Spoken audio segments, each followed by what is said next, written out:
So when we continue with we are going to look at what is known as the government and society. When we talk of the government and society, it's where we are talking about the very fact that the Ming had a structure, right? And when we speak of the Ming having a structure, this is the format of structure that we are talking of and about. Where at the top we have the emperor, and then beneath is where we are going to have everybody according to their classes. Says one. So when it comes to the Ming Dynasty, it reorganized the government into a centralized state.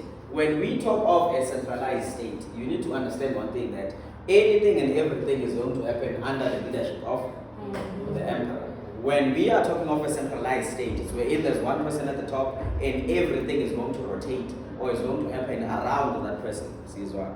So it's not like we are going to have 5 presidents who are going to each govern each of those classes and do whatever they see fit. When we are talking about a centralized state, it's where that state is mainly reliant on one person at the top seeing to it that he oversees everything. But there are cabinet ministers, of course. Like in this instance, we talk of palace court, nobles and government officials. These are people that are therefore going to be given positions in this society so that they keep the structure.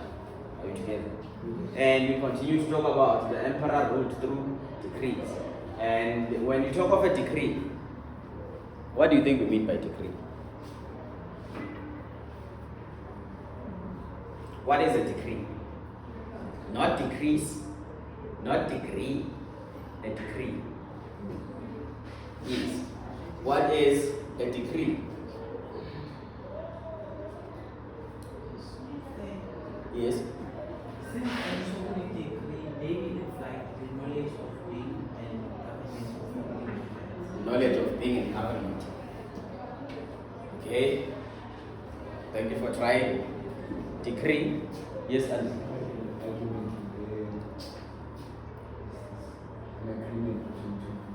an agreement between two people. An agreement between two people. Okay, that one can stand. When we are talking about the very fact that the emperor ruled through decrees, it's wherein there's going to be documents that actually give him or grant him permission to actually be in governance. It's more so tied to that which he is talking often about.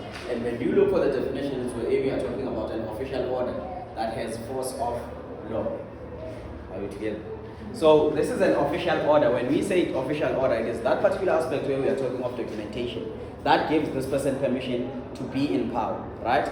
And when it comes to the emperor, that is therefore ruling, which is Emperor Hou in this context. When he is ruling through that which we refer to as a decree, it's where you are basically saying he is ruling through an official order that has the force of law. So which means if anyone dares try to go against the emperor, that means that person will be breaking a certain set of rules that are actually put in place in the society.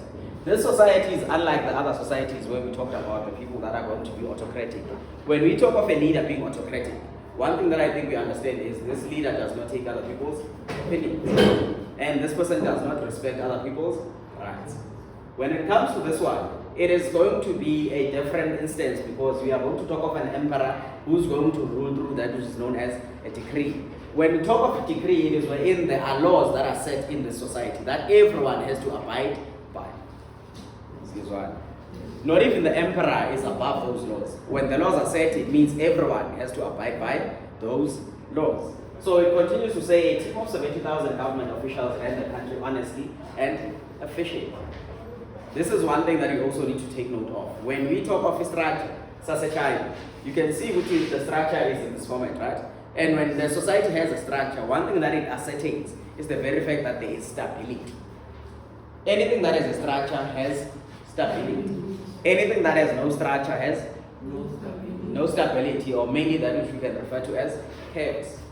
This is one.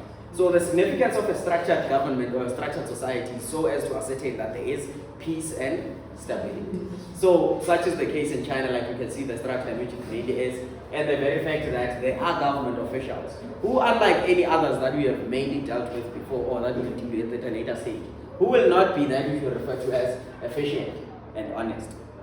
Some of the officials that are going to be put in place in these places that we will be dealing with at a later stage, wherein we are going to look at empires, maybe next year in grade 11, where we are dealing with Sultan Nicholas II in Russia and whatever the case may be.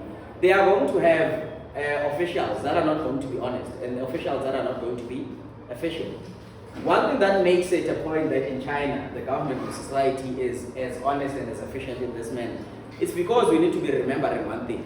How do you become one of the government officials in China? How do we say you become one of the government officials? Yes? There's education, that's one, but education is not the only reason. There's one thing in particular that they mainly use to test out the people that can form part of the government officials. Yes, they are educated, and one other factor is they have to take that governmental entry test.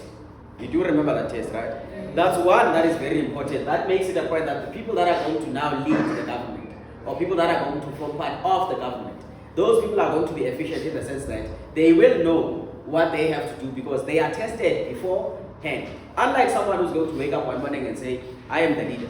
And since I'm the leader, I'm choosing one leader to become my assistant, and I'm choosing one leader to become my second assistant. Am I choosing them based on capability, or is because we have close relations with them?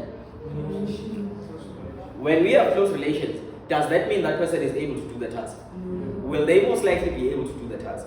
Which is one of the problems that we have with today's governments. Are we together?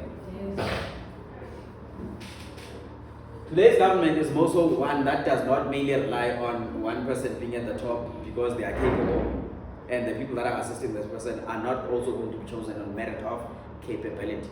Today's governments are as chaotic as they are and as unstable as they are because of one thing. We lack officials that are going to be honest and efficient. They are not honest, they are not efficient. We can talk of modern day South Africa. We know the people that we have in power right now.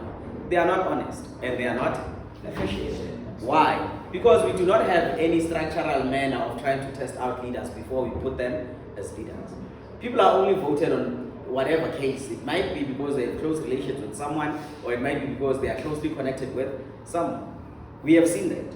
That's why the society is as chaotic as it is. So one thing that we need is to see to it that our government and society is one that is structured. It does not necessarily have to be in classes, but it has to have a structure. When I say it does not necessarily have to be in classes, I mean we do not necessarily need to have a society that is going to have top, middle, and low. Because that means we are saying people being poor is okay, when the case is not. So here we are talking of the very fact that the honest government officials collected tributes or taxes efficiently.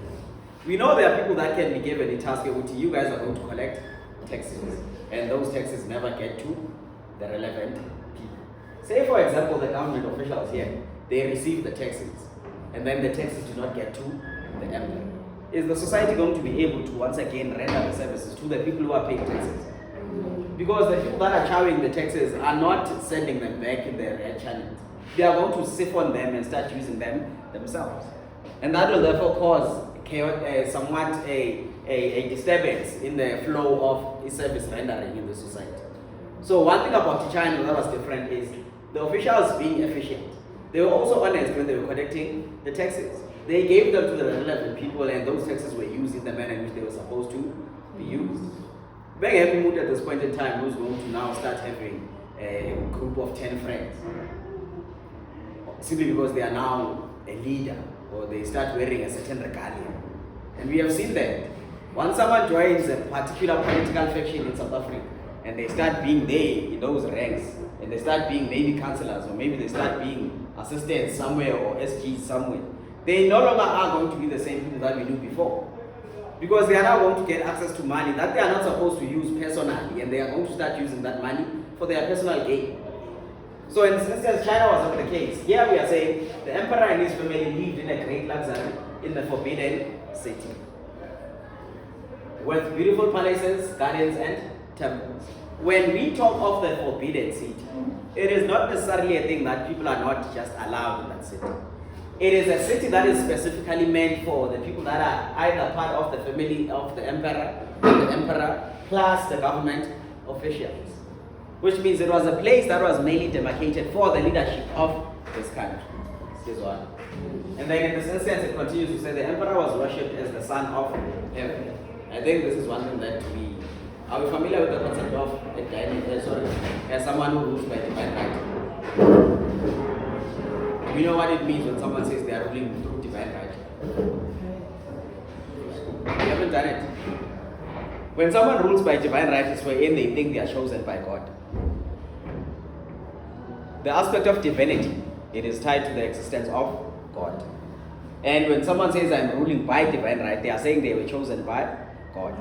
And now I want you to assume or give me your impression of someone. If I think that I was chosen by God to be your teacher, what kind of a teacher do you think I'll be? A sweet one. Wow, I like your positivity. Love it for you. Love it for you, Tsakatelo. Do you think I'll mainly be this person who says, yes, Yabonga, what's your question? When you think you are chosen by God, here's one thing that I need you to know in context of what you are mainly referring to here.